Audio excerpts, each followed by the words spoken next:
विद्यार्थी मित्रो, आज आपण सूक्ष्म अर्थशास्त्र याविषयी अभ्यास करत असताना अर्थशास्त्राची व्याप्ती या प्रकरणानुसार चर्चा करणार आहोत. कालच्या व्हिडिओ लेक्चरमध्ये आपण सूक्ष्म अर्थशास्त्र किंवा अर्थशास्त्र म्हणजे काय, अर्थशास्त्राची व्याख्या प्रोफेसर रॉबिन्स यांनी जी केली ती आपण काल अभ्यासली. त्यावरून अर्थशास्त्र हे कशाचा अभ्यास करते त्याचा बोध आपल्याला झालेला आहे. आज आपण अर्थशास्त्राची व्याप्ती, स्कोप ऑफ इकॉनॉमिक्स या विषयाच्या अनुषंगाने येथे चर्चा करणार आहोत. सर्वप्रथम अर्थशास्त्र याच्या व्याप्तीविषयी अनेक अर्थतज्ञांची वेगवेगळी मतं आहेत. काही अर्थतज्ञांना अर्थशास्त्र हे नीतिशास्त्राशी संबंधित आहे असे वाटते. काही अर्थतज्ञांना अर्थशास्त्र हे कल्याणकारी दृष्टिकोनातून अभ्यास करणारं किंवा आदर्शवादी भूमिकेचा आग्रह धरणारं अर्थशास्त्र आहे. काही अर्थशास्त्रज्ञ अर्थशास्त्राला या ठिकाणी आदर्शवादी भूमिकेतून पाहतात. तर अशा प्रकारे अर्थशास्त्राच्या विषयीची भूमिका वेगवेगळी आपल्याला दिसून येत असते. थोडक्यात अर्थशास्त्र हे सामाजिक शास्त्र आहे व ते सजीव मानवाचा अभ्यास करणारे शास्त्र आहे. त्यामुळे त्यास त्रयस्थ व तटस्थ भूमिका बाळगता येणार नाही. मानव समूहाच्या कल्याणाकरिता कल्याणाचा विचार करूनच या शास्त्रास प्राधान्याने या ठिकाणी अभ्यास करावा लागतो. अर्थशास्त्राच्या व्याप्तीमध्ये काही महत्त्वाचे घटक या ठिकाणी आपण अभ्यासणार आहोत. त्या मुद्द्याच्या आधारे अर्थशास्त्राची व्याप्ती आपल्याला समजू शकते. सर्वप्रथम प्रोडक्शन म्हणजे उत्पादन. उत्पादन ही एक मानव समाजासाठी आवश्यक बाब बनली आहे. प्रत्येक देशाचं उत्पादन विविध प्रकारे त्या देशातील साधनसामुग्री, उत्पादनाची साधनं, त्याचं वाटप असमान पद्धतीने झालेलं दिसून येतं. साधने निसर्गतः दुर्मिळ आहेत आणि त्यांचा पर्यायी उपयोग मात्र होत असतो. त्यामुळे त्यांचा विवेकपूर्ण वापर करावा लागत असतो आणि अशा या दुर्मिळ साधनांचा विवेकपूर्ण उपयोग करून घेण्याकरता उत्पादनाचे सिद्धांत अभ्यासावे लागतात. उत्पादनाचे विविध घटक त्यांचाही अभ्यास करावा लागतो. उत्पादन घटकांचे जे निर्णय असतात, उत्पादन कशाचे करावे, किती उत्पादन करावयाचे, या सर्व बाबींचा उहापोह किंवा अभ्यास हा अर्थशास्त्रात होतो. म्हणून हा अर्थशास्त्राच्या व्याप्तीचा भाग उत्पादनाच्या अनुषंगाने या विविध मुद्द्याच्या आधारे आपल्याला लक्षात येईल. दुसरा मुद्दा आहे वितरण, डिस्ट्रीब्युशन. वस्तू आणि सेवांचं उत्पादन झाल्यानंतर त्यांचं वितरण होणं हे फार महत्त्वाचं असतं. कारण वस्तू आणि सेवांचं उत्पादन झाल्यानंतर उत्पादन यामध्ये सहभागी झालेले जे घटक आहेत त्यांना मोबदला हा मिळाला पाहिजे. तो मोबदला कसा मिळेल, त्यांना तो न्याय मिळाला पाहिजे. तो कसा दिला जातो? मोबदला देण्यासाठी एकच निकष, उदाहरणार्थ सीमांत उत्पादकता विचारात घ्यावी की प्रत्येक घटकासाठी, उदाहरणार्थ भूमी असेल, श्रम असेल, भांडवल असेल किंवा संघटक असतील, यांची स्वतंत्र सिद्धांताची मांडणी त्या अनुषंगाने इथं करावी लागते आणि त्यानुसार त्यांचे मोबदले निश्चित करावेत अशी चर्चा या ठिकाणी अपेक्षित असते. आणि हा सर्व अभ्यास अर्थशास्त्रामध्ये प्रामुख्याने होतो. म्हणून वितरणाच्या अनुषंगाने अर्थशास्त्र अभ्यास करत असते. त्यांचा विचार प्रामुख्याने विविध सिद्धांताच्या माध्यमातून होत असतो. तिसरा मुद्दा जो आहे एक्सचेंज, विनिमय. या ठिकाणी एकदा वितरणाचा प्रश्न अभ्यास केल्यानंतर विनिमयाचा प्रश्न असतो.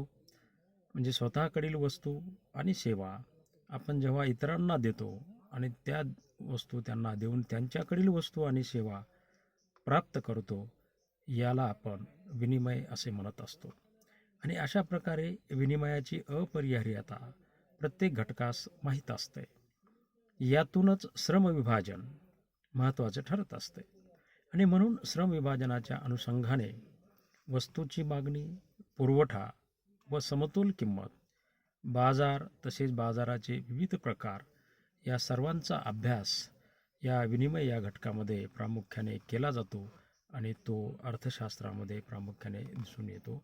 इतिहास काळामध्ये वस्तू विनिमय प्रचलित होता, परंतु बाजार व अर्थव्यवस्थेची गरज लक्षात घेऊन मानवाने पैशाचा शोध लावला, पैसा शोधून काढला आणि मग या मुद्रा नियमन करण्यासाठी कालांतराने बँकेची निर्मिती झालेली दिसून येते. तर या सर्व बाबींचाही अभ्यास प्रामुख्याने अर्थशास्त्र येथे करत असते. नंबर 4चा जो मुद्दा आहे तो म्हणजे उपभोग, कन्झम्पशन. उत्पादन घटक उत्पादन करत असतात आणि त्याचे मोबदले ते प्राप्त करतात. मोबदला प्राप्त केल्यानंतर त्या मोबदल्यातून त्यांची खरेदी शक्ती ही त्यांना प्राप्त होत असते. उत्पन्नाचा वापर ते उपभोगासाठी करत असतात. उपभोगामुळेच अर्थव्यवस्थेतील आर्थिक प्रक्रिया गतिमान बनत असते. उपभोगविषयक विविध सिद्धांत प्रचलित आहेत. म्हणून या सर्व उपभोग सिद्धांताचा आणि मानवी वर्तनाचा अभ्यास या ठिकाणी प्रामुख्याने होत असतो. आणि हे सर्व उपभोग सिद्धांत मानवी वर्तनाचा अभ्यास करत असतात. उपयोगितेचे सिद्धांत असतील, मागणीचा नियम असेल, या सर्वांचा अभ्यास या उपभोग या घटकाअंतर्गत केला जातो आणि तो अर्थशास्त्रामध्ये प्रामुख्याने या सर्व बाबींचा अभ्यास, या सिद्धांताचा अभ्यास होत असतो. सार्वजनिक आय आणि व्यय. आधुनिक काळामध्ये पब्लिक फायनान्सच्या संदर्भामध्ये बोलत असताना सरकारला या ठिकाणी आपली भूमिका निभावावी लागते. नागरिकांच्या सरकारप्रती काही अपेक्षा असतात आणि त्या अपेक्षा दिवसेंदिवस वाढत आहेत. त्या वाढत गेलेल्या अपेक्षांची पूर्तता करण्याकरिता सरकारला भूमिका घ्यावी लागते. सरकार विविध विकास आणि विकासेतर कामे पार पाडत असते आणि प्रत्येक सरकारला आपलं अंदाजपत्रक तयार करावे लागते आणि अंदाजपत्रक तयार करून त्याचा तपशील हा नागरिकांना, त्या देशातील नागरिकांना त्यांना कळवावा लागतो, सांगावा लागतो, प्रसिद्ध करावा लागतो. आणि त्यातून या सर्व सार्वजनिक आयव्ययमध्ये उत्पन्न आणि खर्चामध्ये कर आकारणी, सार्वजनिक खर्च, सार्वजनिक उत्पन्न, सार्वजनिक कर्ज, तुटीचे अंदाजपत्रक किंवा तुटीचे अर्थप्रबंधन, आर्थिक नियोजन या बाबींचा समावेश प्रामुख्याने या विभागामध्ये केला जातो. आणि सार्वजनिक आयव्ययमध्ये या सर्व घटकांचा अभ्यास होत असतो आणि तो अर्थशास्त्रामध्ये प्रामुख्याने केलेला दिसून येतो. म्हणून सार्वजनिक आयव्यय किंवा पब्लिक फायनान्स या अनुषंगाने याचाही अभ्यास पब्लिक फायनान्सचा अर्थशास्त्र करत असते. म्हणून व्याप्तीच्या अनुषंगाने पाहत असताना व्याप्तीमध्ये सार्वजनिक आयव्यय यांचा अभ्यास अर्थशास्त्रामध्ये केला जातो. आणि शेवटचा या ठिकाणी मुद्दा जो आहे आणि तो म्हणजे आंतरराष्ट्रीय व्यापार, इंटरनॅशनल ट्रेड. अर्थशास्त्र या सर्व वरील घटकांचा अभ्यास तर करतेच, त्याचबरोबर इंटरनॅशनल ट्रेड किंवा आंतरराष्ट्रीय व्यापार या संदर्भातही चर्चा करत असते. प्रत्येक देश देशांतर्गत व्यापार घडवून आणतो आणि त्याचबरोबर आंतरराष्ट्रीय पातळीवर सुद्धा अन्य देशांशी व्यापार करून आंतरराष्ट्रीय व्यापारात भाग घेत असतो. यातून आंतरराष्ट्रीय स्तरावर देणे घेणे निर्माण होते. या विभागात आंतरराष्ट्रीय व्यापाराचे सिद्धांत, व्यापार लाभ, आंतरराष्ट्रीय व्यापाराचा शोधनशेष, आंतरराष्ट्रीय व्यापारी संस्था इत्यादी बाबी यामध्ये अंतर्भूत आहेत. म्हणजे आंतरराष्ट्रीय व्यापार शेषचा अभ्यास, balance of payment, international trade, benefit of trade, म्हणजे विविध प्रकारे या घटकांचा अभ्यास या ठिकाणी आंतरराष्ट्रीय व्यापाराच्या अनुषंगाने अर्थशास्त्र प्रामुख्याने करत असते आणि त्याचाही अभ्यास अर्थशास्त्राच्या व्याप्तीचा भाग म्हणून आपण विचारात घेत असतो. म्हणून इंटरनॅशनल ट्रेड किंवा आंतरराष्ट्रीय व्यापाराच्या अनुषंगाने जे सिद्धांत असतील, जे व्यापाराचे लाभ असतील किंवा आंतरराष्ट्रीय व्यापाराच्या बाबतीमध्ये शोधनशेष असेल किंवा आंतरराष्ट्रीय व्यापारी संस्था असतील, ह्या सर्व बाबींचा अभ्यास अर्थशास्त्र करत असते. म्हणून व्याप्तीचा भाग पाहत असताना एकूण या 6 घटकांतून केलेला जो अभ्यास आहे तो अर्थशास्त्राचा अभ्यास असतो आणि म्हणून या सर्व मुद्द्यावरून आपल्याला अर्थशास्त्राची व्याप्ती नेमकी काय आहे ती यावरील विवेचनावरून लक्षात येते. कोणकोणत्या बाबी या ठिकाणी समाविष्ट झालेल्या आहेत तेही समजते आणि म्हणून अर्थशास्त्र हे जसे शास्त्र आहे तसेच ते कला देखील किंवा आर्ट देखील आहे. अर्थशास्त्रामध्ये अनेक सिद्धांत आहेत, अनेक तत्वे मांडलेली आहेत. मानवाच्या आर्थिक कल्याणाचा विचार प्रामुख्याने यात केलेला आहे आणि अर्थशास्त्राला ते अपेक्षित आहे. आर्थिक सिद्धांत व्यवहारात वापर करत असताना विशिष्ट कौशल्याची गरज असते आणि सूक्ष्म व स्थूल पातळीवर या ठिकाणी कौशल्याने अर्थशास्त्रातील सिद्धांत आणि तत्वे परिणामकारक हाताळावे लागतात आणि म्हणून व्याप्ती ठरवत असताना अर्थशास्त्र हे शास्त्र आहे की कला या दृष्टिकोनातून सुद्धा विचार या ठिकाणी होत असतो.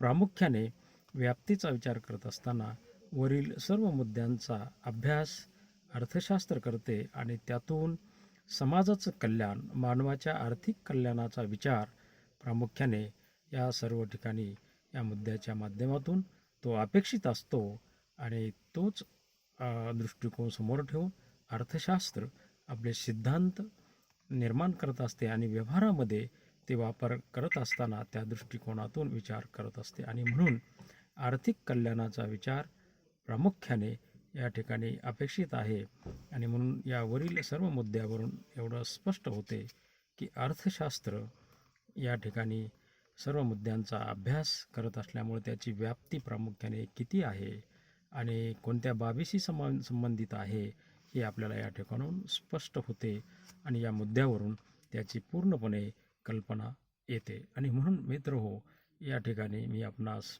आजच्या या लेक्चरमध्ये अर्थशास्त्र याची व्याप्ती काय आहे ती विविध मुद्द्यांच्या माध्यमातून स्पष्टीकरण करून आपणास समोर मांडलेली आहे. आपल्याला ती समजली असेल असं मी या ठिकाणी गृहीत धरतो, किंवा ती जर आपल्यास समजली नसेल, व्याप्तीच्या बाबतीमध्ये काही अडचणी असतील, काही शंका असतील, तर त्या तुम्ही आपल्या कमेंट बॉक्समध्ये कॉमेंट्स करून त्या कॉमेंट्स किंवा त्या शंकेचं निरसन पुढील व्हिडिओ लेक्चरमध्ये निश्चितपणे करण्यात येईल अशा प्रकारची ग्वाही या ठिकाणी देतो. आणि आज आपण अर्थशास्त्राच्या व्याप्तीच्या बाबतीमध्ये पुन्हा एकदा सर्व मुद्द्यांचं थोडक्यामध्ये उल्लेख करून येथे आपण थांबूया. मग या अर्थशास्त्राच्या व्याप्तीमध्ये आतापर्यंत पाहिलेल्या अभ्यासातून एकूण 6 ते 7 मुद्दे आपण पाहिले. तरी व्याप्तीतील पहिला मुद्दा उत्पादन, म्हणजे उत्पादनाशी संबंधित सिद्धांत याचा अभ्यास अर्थशास्त्र करते.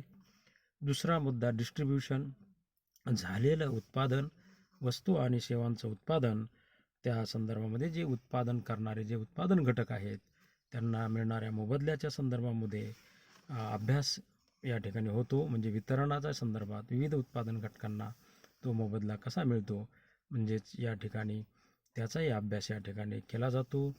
स्वतंत्र उत्पादन घटकांच्या मोबदल्याचे सिद्धांत मांडून तो अभ्यास केला जातो. तिसरा विनिमय, म्हणजे आपल्याकडची वस्तू किंवा सेवा दुसऱ्यांना देऊन, इतरांना देऊन त्यांच्याकडून वस्तू व सेवा प्राप्त करणे, याला जो विनिमय म्हणतो, तर या विनिमय संबंधित सुद्धा मूल्यविषयक सिद्धांत महत्त्वाचा असतो. वस्तूची मागणी असेल, पुरवठा असेल, समतोल किंमत असेल किंवा बाजाराचे विविध प्रकार असतील, याचाही अभ्यास इथे केलेला आहे.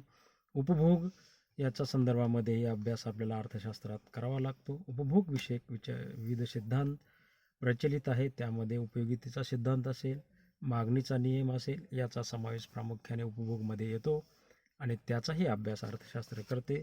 सार्वजनिक आय व्यय, खर्च आणि उत्पन्न. सार्वजनिक उत्पन्न आणि खर्च म्हणजे सरकारने केलेल्या उत्पन्न आणि खर्चाचा अभ्यास या ठिकाणी अर्थशास्त्रामध्ये केला जातो. त्यामध्ये सार्वजनिक कर्ज असेल, सार्वजनिक उत्पन्न असेल, सार्वजनिक खर्च असेल, तुटीचं अर्थप्रबंधन असेल किंवा आर्थिक नियोजन असेल, या सर्व मुद्द्यांचा अभ्यास या ठिकाणी होतो. आणि शेवटी आंतरराष्ट्रीय व्यापाराच्या संदर्भामध्ये आंतरराष्ट्रीय व्यापार सिद्धांत, व्यापाराचे लाभ, आंतरराष्ट्रीय व्यापाराचा शोधनशेष किंवा बॅलन्स ऑफ ट्रेड या अनुषंगाने आपल्याला या ठिकाणी या अर्थशास्त्रात अभ्यास केला जातो.